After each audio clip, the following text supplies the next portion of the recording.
Eh bien, bonjour à tous. Église du Lac-Saint-Louis. Alors, ce que j'ai remarqué à travers les chants ce matin, c'est qu'ils étaient christocentriques. Hein? Et d'ailleurs, la parole de Dieu, elle est, elle aussi, christocentrique. Et l'Apocalypse n'échappe pas à cela. Alors, c'est un livre qui est aussi christocentrique, centré sur la personne de Jésus-Christ. Alors, sans plus tarder, j'aimerais vous inviter à tourner avec moi.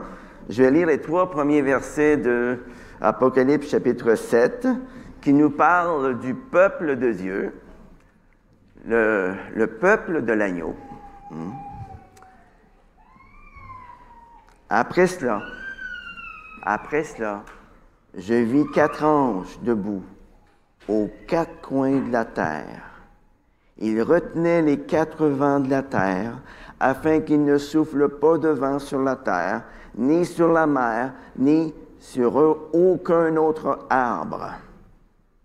Et je vis un autre ange qui montait du côté du soleil levant et qui tenait le sceau du Dieu vivant. Il cria d'une voix forte aux 4 anges à qui il avait été donné de faire du mal à la terre et à la mer. Ne touchez pas à la terre, ni à la mer, ni aux arbres, jusqu'à ce que nous ayons marqué du sceau le front des serviteurs de notre Dieu. Alors, pour le moment, on va s'arrêter là ce matin. Pour ceux qui étaient là le mois passé, on a regardé le chapitre 6, l'ouverture des 6 premiers sceaux, et on voit que ce chapitre 6 se termine par des images terrifiantes du châtiment de Dieu sur le monde. Et à la toute fin de ce chapitre, une question est posée. Car le grand jour de la colère de celui qui est assis sur le trône et de la colère de l'agneau est venu. Et qui pourrait subsister? Qui pourrait subsister? Cette question suscite la peur, n'est-ce pas? Il y a eu beaucoup de choses qui ont suscité la peur durant la dernière décennie. Et ce qu'on nous annonce pour les prochaines années, n'est guère plus reluisant. Pas vrai? Durant la dernière décennie, il y a eu des guerres, des menaces de guerre. Il y a eu des feux de forêt à n'en plus finir. Il y a eu de violents tremblements de terre un peu partout sur la planète. Et les changements climatiques sont devenus de plus en plus visibles. De plus, il y a beaucoup d'espèces animales qui ont disparu ou qui sont maintenant en voie de disparition. Il y a de plus en plus de plastique qui flotte dans les océans et qui contribuent à empoisonner tout ce qui est dans la mer. Et étant donné qu'on mange ce qui est dans la mer, comme le poisson, ça contribue à nous empoisonner aussi. Hein? Juste un exemple de cela, entre Hawaï, les îles Hawaï, et la Californie, il y a un océan de plastique qui est aussi grand que 3 fois la superficie de la France. C'est fou, mais c'est comme ça. Et tout naturellement, nous pourrions, nous aussi, nous poser cette question. Mais qui pourrait subsister? Qui sera à l'abri de la colère divine? Qui n'aura rien à craindre? Le chapitre 7 répond à cette question angoissante. Mais avant d'examiner la réponse que nous donne le chapitre 7, imaginez-vous pour un instant que vous venez d'entrer dans une galerie d'art où plusieurs tableaux sont exposés sur les murs. Eh bien, depuis que nous avons entrepris l'étude de l'Apocalypse, c'est exactement ce qui s'est passé. Durant la dernière année, ça fait 1 an que je viens prêcher ici, hein? Durant la dernière année, nous avons regardé ensemble différents tableaux qui étaient exposés dans les 6 premiers chapitres. Et dans le chapitre 7 que nous allons regarder maintenant, il y a deux merveilleux tableaux qui apparaissent côte à côte. Ces deux tableaux nous font voir comment Dieu va faire passer son Église à travers des temps extrêmement difficiles. Et comment il va l'amener jusqu'au but qu'il a fixé pour elle.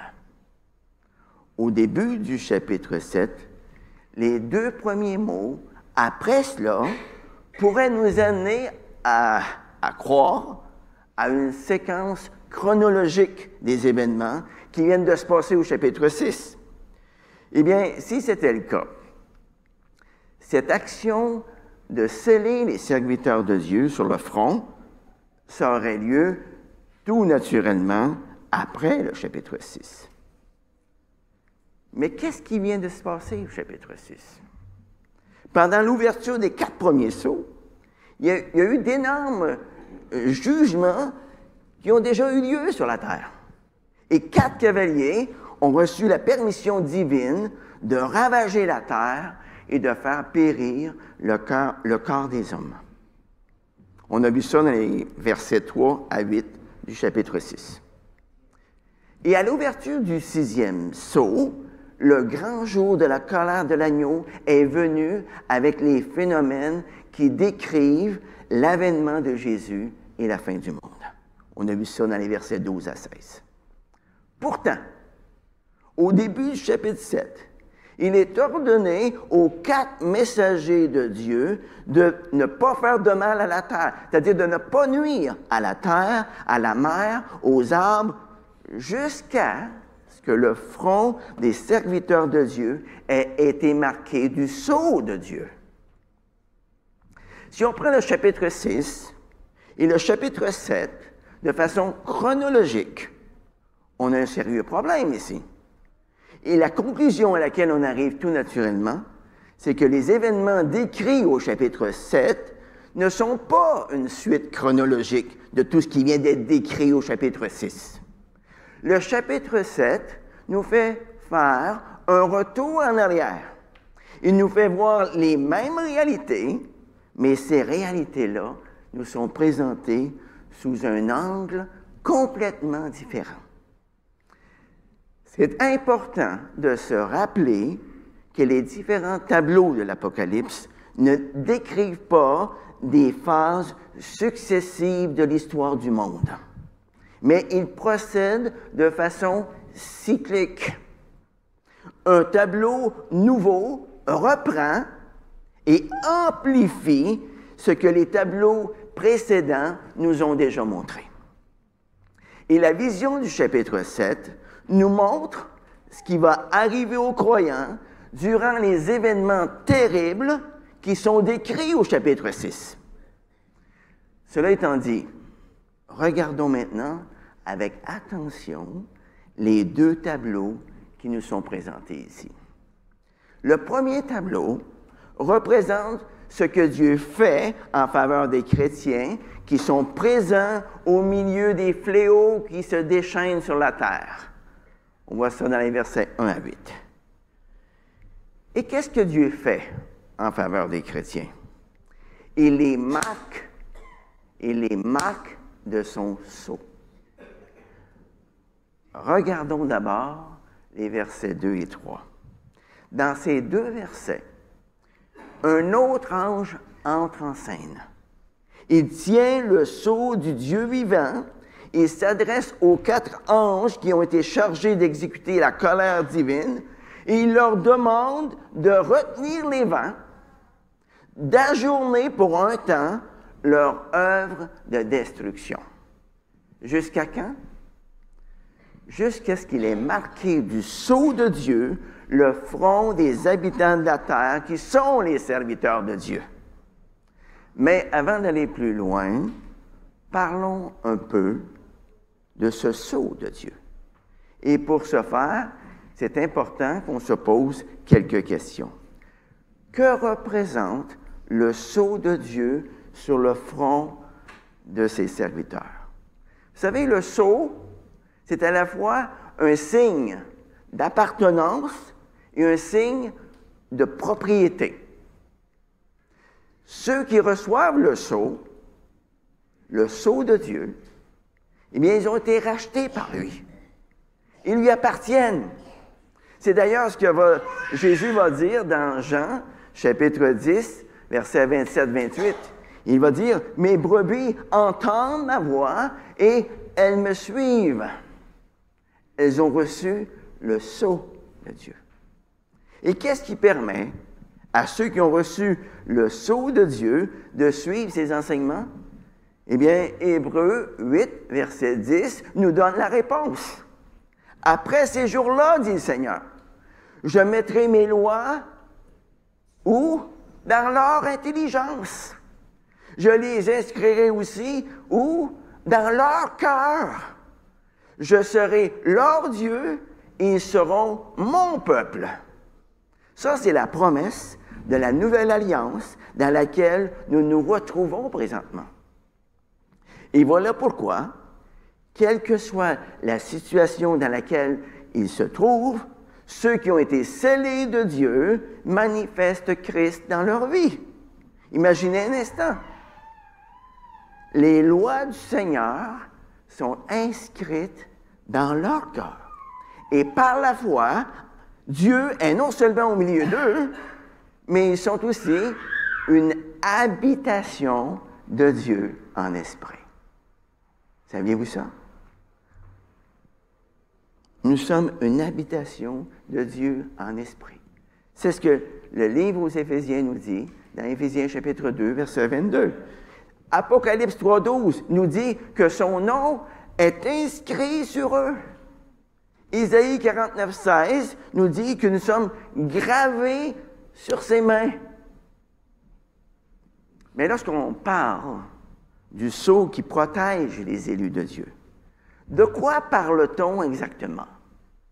La réponse nous est donnée par l'apôtre Paul en Éphésiens chapitre 1, versets 13 et 14, lorsqu'il dit « En lui, vous aussi, après avoir entendu la parole de vérité, l'évangile de votre salut, en lui, vous avez cru et vous avez été scellés du Saint-Esprit, qui vous avait été promis et qui constitue le gage de notre héritage en vue de la rédemption de ceux que Dieu s'est acquis pour célébrer sa propre gloire. » Comme vous le voyez, ce sceau n'est pas un tampon extérieur que Jésus imprime sur ses disciples.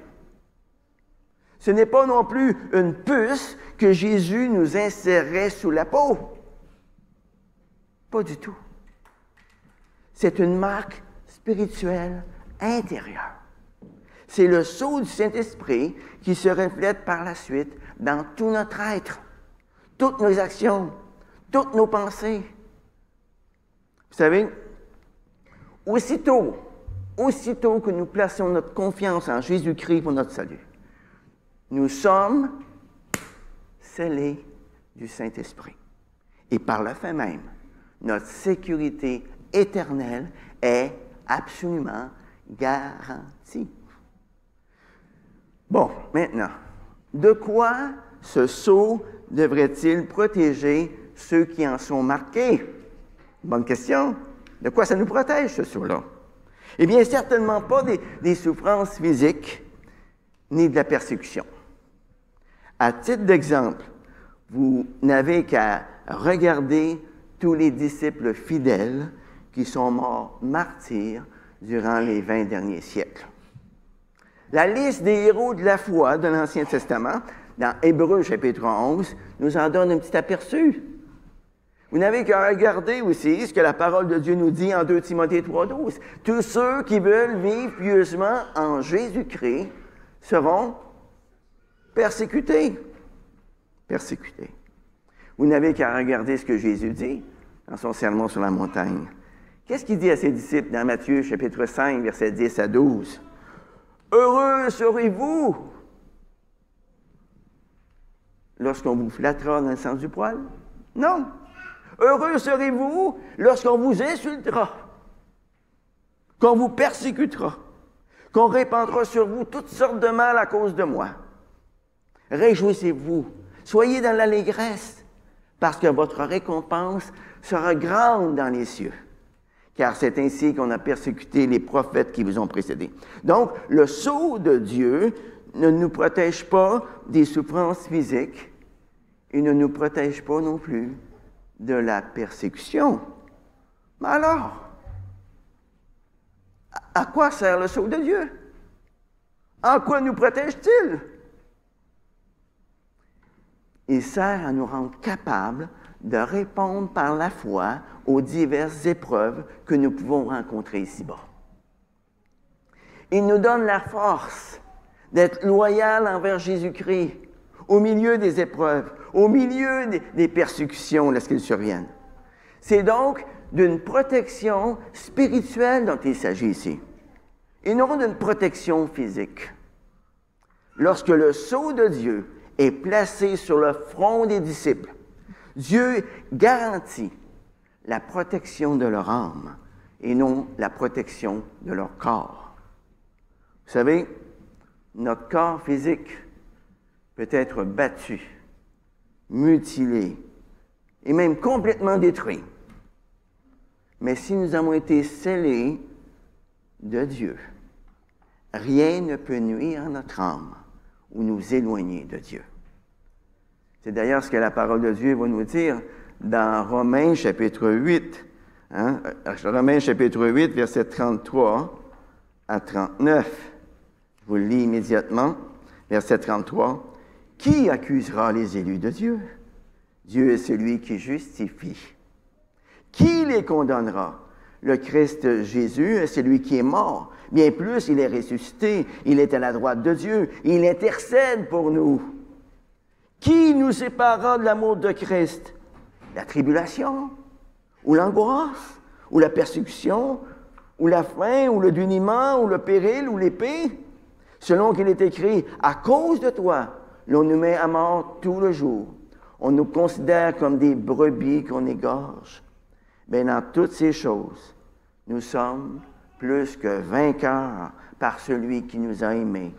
Car je suis persuadé que ni la mort, ni la vie, ni les anges, ni les dominations, ni le présent, ni l'avenir, ni les puissances, ni les êtres d'en haut, ni ceux d'en bas, ni aucune autre créature ne pourra nous séparer de l'amour de Dieu en Christ Jésus, notre Seigneur. Vous voyez, tous ceux qui ont reçu le sceau de Dieu, eh bien, le diable peut les toucher physiquement parlant, mais pas spirituellement. Et comment sont-ils appelés, ceux qui sont marqués du sceau de Dieu? Eh bien, regardez le verset 3. Ils sont tout simplement appelés serviteurs de Dieu. Dans l'Apocalypse, les mots « serviteurs de Dieu », ça fait toujours référence à qui, pensez-vous? À tous les rachetés de Dieu, pas vrai? Pour le vérifier, eh bien, on va regarder ensemble ce que nous disent différents versets de l'Apocalypse à ce sujet. Apocalypse 1.1 nous dit « Révélation de Jésus-Christ que Dieu lui a donné pour montrer à ses serviteurs ce qui doit arriver bientôt. » Apocalypse 2.20 nous dit « Ce que j'ai contre toi, c'est que tu laisses la femme Jézabel enseigner et séduire mes serviteurs. » Apocalypse 19, verset 2 nous dit « Dieu a jugé la grande prostituée. Il a vengé le sang de ses serviteurs en leur réclamant de sa main. » Apocalypse 19, 5 nous dit « Louez notre Dieu, vous tous ses serviteurs, vous qui le craignez, petits et grands. » Et enfin, Apocalypse 22, 3 nous dit « Le trône de Dieu et de l'agneau sera dans la ville, ses serviteurs le serviront. » Voyez, si par sa grâce, nous sommes marqués du sceau de Dieu, nous lui appartenons. Nous sommes son peuple, le troupeau de son pâturage. Nous sommes automatiquement ses serviteurs. Alors, qui pourra subsister au jour de la colère de Dieu? Pour répondre à la question du début, eh bien, visiblement, Ce sont ceux qui auront été marqués de son sceau. Ce seront les serviteurs de Dieu. Après cela, eh bien, l'apôtre Jean nous dit ce qu'il entend. Et qu'est-ce qu'il entend? Eh bien, on le voit dans les versets 4 à 8. Je vais vous les lire. « Et j'entendis le nombre de ceux qui avaient été marqués du sceau, 144 000 de toutes les tribus des fils d'Israël. De la tribu de Juda, 12 000 marqués du sceau. De la tribu de Ruben, 12 000. De la tribu de Gad, 12 000. De la tribu d'Azer, 12 000. De la tribu de Nephtali, 12 000. De la tribu de Manassé, 12 000. De la tribu de Siméon, 12 000. De la tribu de Lévi, 12 000. De la tribu d'Issachar, 12 000.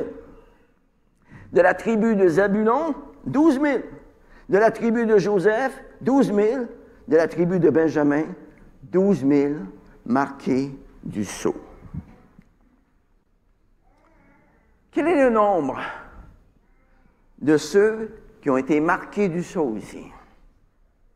Leur nombre est de 144 000 de toutes les tribus des fils d'Israël.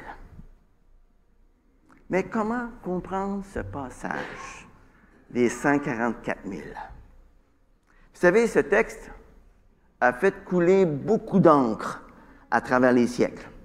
Il a fait l'objet de beaucoup d'interprétations et il en fait encore l'objet. Je peux vous dire tout de suite que j'ai oscillé pendant des années et des années sur l'interprétation que je devais donner à ce texte difficile. Est-ce que je devais regarder ce texte de façon littérale ou bien le regarder de façon plutôt symbolique? Eh bien, lorsqu'on aborde des passages aussi difficiles que celui-ci, c'est important de ne pas être trop dogmatique. C'est important de ne pas croire que nous avons le monopole de la vérité et que c'est seulement nous qui avons raison et que tous les autres ont tort. Mais ceci étant dit, j'aimerais quand même vous donner quelques-unes des raisons pour lesquelles j'ai finalement opté pour une interprétation symbolique de ce passage. La première raison, c'est parce qu'une interprétation littérale de ce texte introduit une distinction entre les Juifs et les non-Juifs, qui n'existe nulle part ailleurs à partir du livre des Actes dans le Nouveau Testament. Vous savez, aujourd'hui, beaucoup de gens affirment que les 144 000 qui sont décrits ici constituent le peuple d'Israël selon la chair. Eh bien, cette interprétation littérale des 144 000, ça complique non seulement le livre de l'Apocalypse, mais ça complique aussi tout le Nouveau Testament. Au sein du peuple de Dieu, toute distinction entre anciens Juifs et anciens païens est complètement contraire à tout l'enseignement du Nouveau Testament. Et j'aimerais juste vous donner quelques exemples, il y en a bien d'autres, mais j'aimerais juste vous en donner quelques-uns de ce que le Nouveau Testament nous dit à ce sujet-là. Par exemple, dans Actes chapitre 10, versets 34 et 35, la parole de Dieu nous dit que pour Dieu, il n'y a pas de considération de personne. Mais en toute nation, celui qui le craint et qui pratique la justice, lui est agréable. Dans Romains chapitre 2, versets 28 et 29, la parole de Dieu insiste sur le fait que le Juif, ce n'est pas celui qui en a les apparences. Et la circoncision, ce n'est pas celle qui est apparente dans la chair, mais le Juif, c'est celui qui l'est intérieurement. Et la circoncision, c'est celle du cœur. Dans Galates chapitre 6, verset 15, la parole de Dieu nous dit que ce qui compte, ce n'est ni la circoncision, ni l'incirconcision, mais c'est d'être une nouvelle créature. Galates 3, versets 28 et 29, la parole de Dieu nous dit, « Vous qui avez été baptisés en Christ, vous avez revêtu Christ. Il n'y a plus ni juif, ni grec. Il n'y a plus ni esclave, ni libre. Il n'y a plus ni homme, ni femme. Car vous tous, vous êtes un en Jésus-Christ. Et si nous lui appartenons, nous sommes tous, c'est bien écrit, hein? Nous sommes tous de la descendance d'Abraham, héritiers selon la promesse. » Le texte d'Éphésiens, chapitre 2, versets 14 et 22, nous dit qu'en Jésus-Christ, le mur de séparation entre les Juifs et les non-Juifs a été détruit. Et nous sommes maintenant édifiés ensemble pour être une habitation de Dieu en esprit. Dans 1 Pierre, chapitre 2, versets 9 à 10, la parole de Dieu ajoute, en parlant à tous ceux qui font partie de l'Église, « Mais vous, vous êtes une race élue, un sacerdoce royal, une nation sainte, un peuple que Dieu s'est acquis, afin d'annoncer les vertus de celui qui vous a appelés des ténèbres à son admirable lumière. Vous qui autrefois n'étiez pas un peuple et qui maintenant êtes le peuple de Dieu. Vous qui n'aviez pas obtenu miséricorde et qui maintenant avez obtenu miséricorde. » Voyez, toutes ces expressions qui étaient utilisées dans l'Ancien Testament pour décrire le peuple d'Israël, eh bien, elles sont maintenant appliquées à tous ceux qui font partie de l'Église, qu'ils soient juifs ou qu'ils soient non-juifs. Pas de différence, pas de distinction, nous dit le Seigneur. Ça n'a plus aucune espèce d'importance.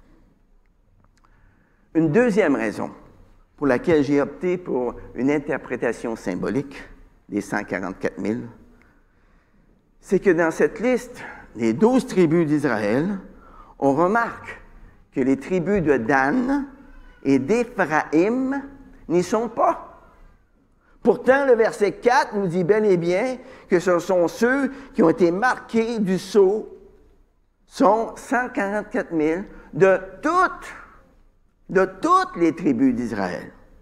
Si on adopte l'interprétation littérale pour les 144 000, eh bien, on a quand même un sérieux problème à ce moment-là. En plus de cela, c'est important de noter que la liste des tribus ne commence pas par la tribu de Ruben, qui est l'aîné. Non, la liste des tribus commence par la tribu de Juda, le 4e enfant de Jacob, la tribu dont est issu le Christ, en qui se trouve le salut pour toutes les nations. Une troisième raison pour laquelle j'ai opté pour une interprétation symbolique des 144 000, c'est parce que lorsque la Bible mentionne à nouveau les 144 000 au chapitre 14, c'est les mêmes 144 000, là, hein? Les hommes marqués du sceau divin sont au nombre de 144 000, soit 12 fois 12 fois 1000. Et vous allez remarquer que lorsque la Bible le mentionne, le chiffre des 144 000 dans Apocalypse chapitre 14, nous voyons que ces 144 000, ce sont ceux qui ont été rachetés de la terre. Ce sont ceux qui ont été rachetés d'entre les hommes, et non pas juste d'entre les tribus physiques d'Israël. Et toutes ces raisons-là, mises ensemble, penchent pour le côté non littéral de ce chiffre 144 000, qui, comme je le disais tantôt, est constitué de 3 chiffres, 12 fois 12 fois 1000. Le nombre 12 est celui du peuple de Dieu, qui était constitué dans l'Ancien Testament des 12 tribus d'Israël. Et maintenant, le peuple de Dieu est constitué de toutes les nations du monde qui suivent l'enseignement des 12 apôtres du Nouveau Testament. Quant au nombre 1000, c'est le chiffre de la plénitude divine. 10 fois 10 fois 10. Et à ce moment-là, si on adopte l'interprétation non littérale, les 144 000 de toutes les tribus des fils d'Israël représentent la totalité du peuple de Dieu. C'est-à-dire tous les Juifs qui ont été scellés du sceau de Dieu et tous les non-Juifs qui ont, eux aussi, été scellés du même sceau de Dieu et qui ont été rachetés des 4 coins de la terre. Le deuxième tableau nous permet de constater non seulement l'efficacité du sceau de Dieu, mais il nous permet aussi de nous en émerveiller. Ce deuxième tableau illustre la grandeur infinie de la victoire finale. Regardons ce tableau dans les versets 9 à 17. Après cela, je regardai, et voici, une grande foule que nul ne pouvait compter, de toute nation, de toute tribu, de tout peuple et de toute langue. Ils se tenaient devant le trône et devant l'agneau, vêtus de robes blanches et des palmes à la main. Ils criaient d'une voix forte, « Le salut est à notre Dieu qui est assis sur le trône et à l'agneau. » Et tous les anges se tenaient autour du trône, des anciens et des 4 êtres vivants. Ils tombèrent la face contre terre devant le trône et ils adorèrent Dieu en disant « Amen, la louange, la gloire, la sagesse, l'action de grâce, l'honneur, la puissance et la force sont à notre Dieu au siècle des siècles. Amen. » Alors l'un des anciens prit la parole et me dit « Ceux qui sont vêtus de robes blanches, qui sont-ils? Et d'où sont-ils venus? » Je lui répondis « Mon Seigneur, tu le sais. » Et il me dit « Ce sont ceux qui viennent de la grande tribulation. Ils ont lavé leurs robes et les ont blanchies dans le sang de l'agneau. C'est pourquoi ils sont devant le trône de Dieu. Ils lui rendent un culte jour et nuit dans son temple. Celui qui est assis sur le trône dressera sa tente sur eux. Ils n'auront plus faim, ils n'auront plus soif, et le soleil ne les frappera plus, ni aucune chaleur. Car l'agneau qui est au milieu du trône les fera paître et les conduira aux sources des eaux de la vie, et Dieu essuiera toute larme de leurs yeux. Dans ce deuxième tableau, on remarque que nous assistons à quelque chose de semblable à ce que nous avons déjà vu au chapitre 5. Encore une fois, on retrouve les 4 êtres vivants, on retrouve les anciens, on retrouve tous les anges, et une grande foule que nul ne pouvait compter, de toute nation, de toute tribu, de tout peuple, de toute langue, qui se tiennent devant celui qui est assis sur le trône et devant l'agneau. Et qu'est-ce qu'ils font?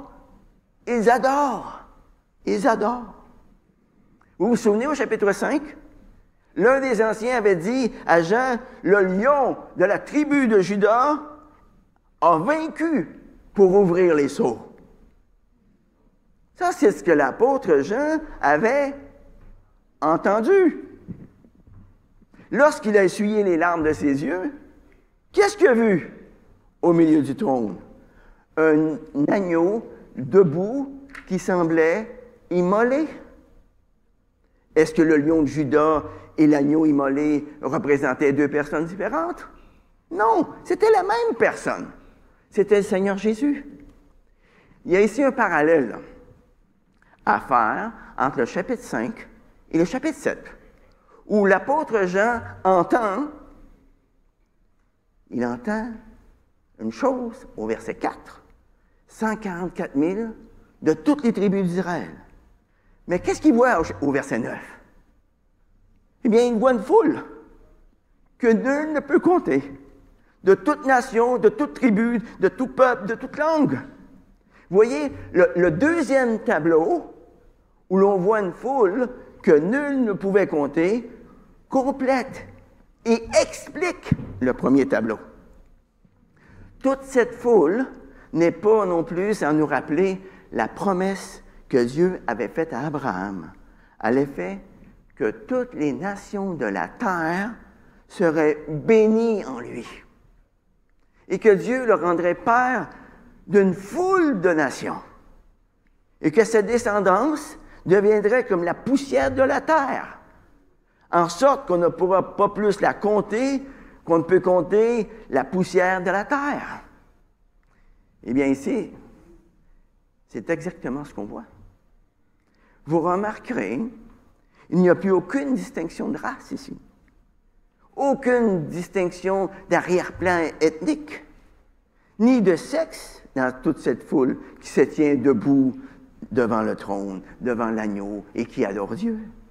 Ils ont tous, sans exception, été marqués du sceau de Dieu. Ils ont tous été rachetés. Ils ont tous été acceptés à cause du sacrifice de Jésus à leur place. Ils ont tous expérimenté le pardon de Dieu. Et voilà pourquoi ils crient ensemble d'une voix forte et d'une même voix. Hein? Le salut est à notre Dieu qui est assis sur le trône et à l'agneau. Vous savez, aujourd'hui, beaucoup de gens essayent différentes méthodes pour obtenir leur salut par leurs propres moyens. Par exemple, ils font des bonnes œuvres. Ils essayent tant bien que mal de mener une bonne vie. Ils suivent fidèlement leur religion. Ou bien ils mettent carrément le blâme sur les autres pour tout le mal qu'ils font. Mais la seule méthode efficace pour être sauvé de la condamnation à venir, c'est de se tourner vers Christ pour être purifié et complètement pardonné. Et qu'est-ce qu'on remarque? Verset 9, verset 13. De quoi ces gens sont-ils revêtus? De robes blanches. De robes blanches. Qu'est-ce que ça veut dire, ça? Qu'est-ce que ça symbolise, être revêtu de robes blanches? Ce que je remarque ce matin, il n'y a pas beaucoup de gens qui sont revêtus de robes blanches. Il y en a quelques-uns, mais il n'y en a pas beaucoup. Hein? Mais qu'est-ce que ça veut dire, ça, être revêtu de robes blanches? Ça symbolise la pureté. Ça symbolise leur perfection. Ça symbolise leur sainteté à cause du salut qu'ils ont reçu en Jésus-Christ. Le sang de Christ ne fait pas juste purifier nos consciences de toutes nos œuvres mauvaises, mais il nous amène aussi dans l'adoration et le service envers le Dieu vivant. On voit ici au verset 14 que toute cette foule immense réunie devant le trône de Dieu a dû passer par de grandes tribulations. Le parallèle est quand même remarquable entre Apocalypse chapitre 7, versets 15 et 17, et Apocalypse 21, versets 3 à 6. Dans les deux cas, ces gens se retrouvent devant le trône de Dieu. Ils n'ont plus soif, ils n'ont plus faim, la mort ne les frappe plus, et Dieu essuie toute larme de leurs yeux. Mais vous remarquerez que tout cela a lieu après le renouvellement de toutes choses, tel qu'il est décrit dans Apocalypse chapitre 21, versets 1 et 2. C'est clair ici qu'à la fin du chapitre 7, l'ère chrétienne sur terre a déjà pris fin. La grande tribulation est déjà chose du passé dans Apocalypse chapitre 7, verset 14. Mais quelle tribulation ces gens ont-ils connue? Eh bien, toute cette foule qui se retrouve devant le trône a eu à faire face au combat spirituel qui a touché à tous les disciples de Jésus-Christ. Peu importe l'époque où ils ont vécu. Aucun racheté, aucun martyr du passé n'a pu échapper à ce combat spirituel. Aucun racheté, aucun martyr à venir ne pourra échapper non plus à ce combat spirituel.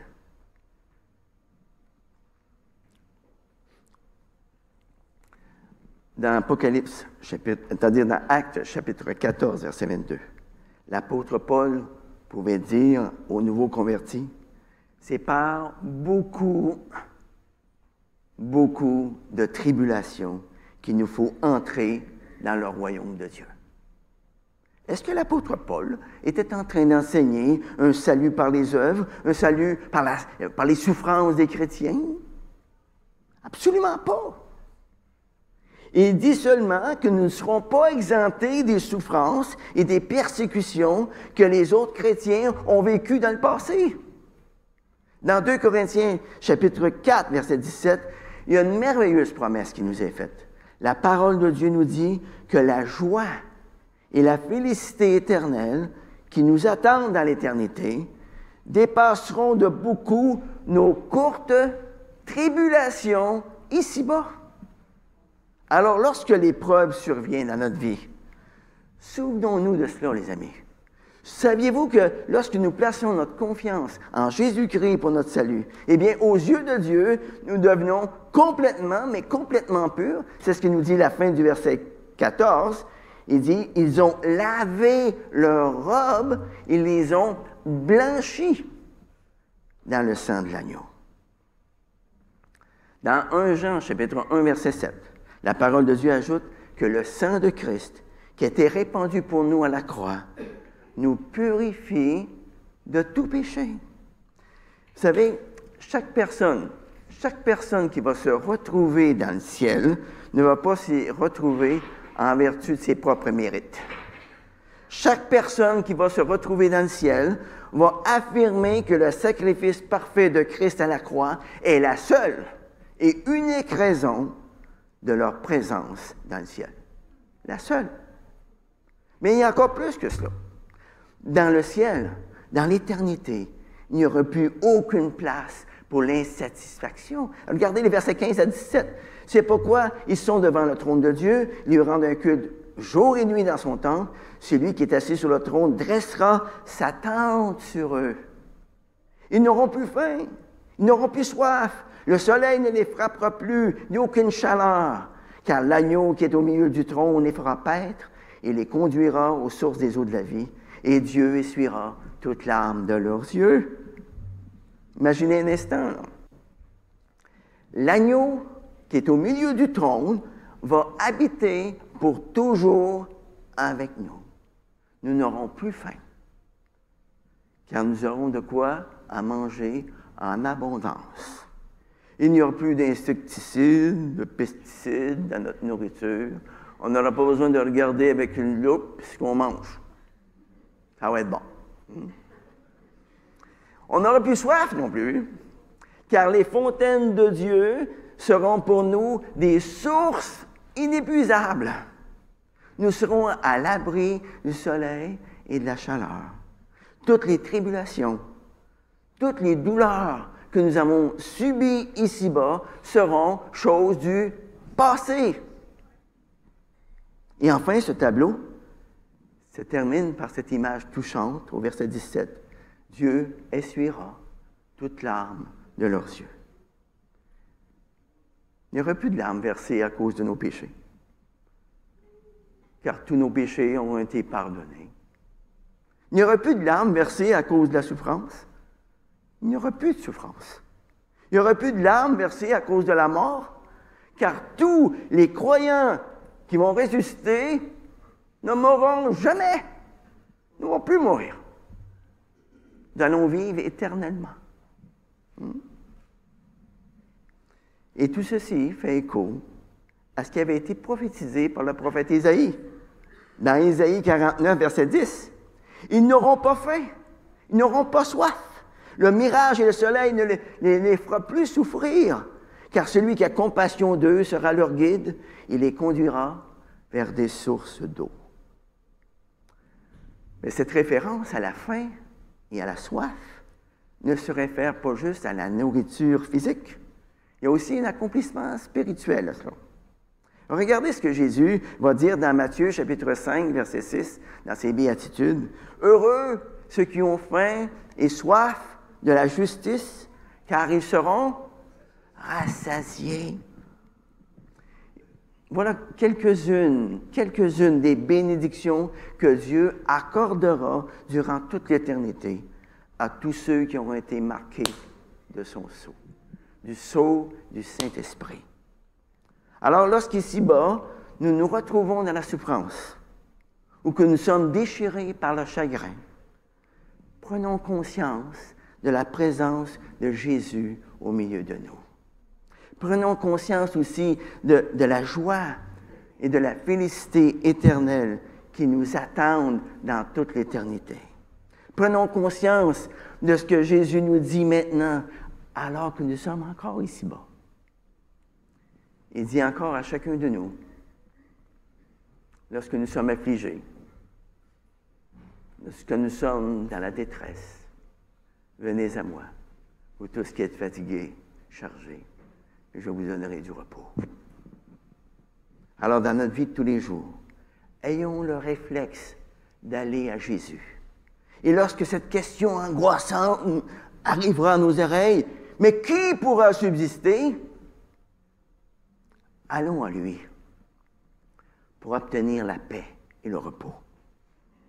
Car lui seul peut nous aider à retrouver notre paix. C'est lui seul qui peut nous aider à fortifier notre foi. Et c'est lui seul qui peut nous aider à renouveler notre espérance jour après jour après jour. Amen. Amen. Seigneur notre Dieu, merci. Merci de nous avoir marqués de ton sceau. Merci parce que tu as fait de nous ton peuple, le troupeau de ton pâturage. Merci parce que nous pouvons aujourd'hui entrer en ta présence avec des chants de louange, des cantiques, et que tu les accueilles favorablement.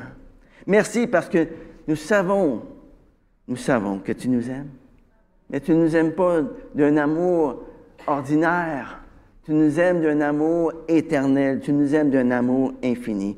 Tu nous conserves ta bonté jour après jour.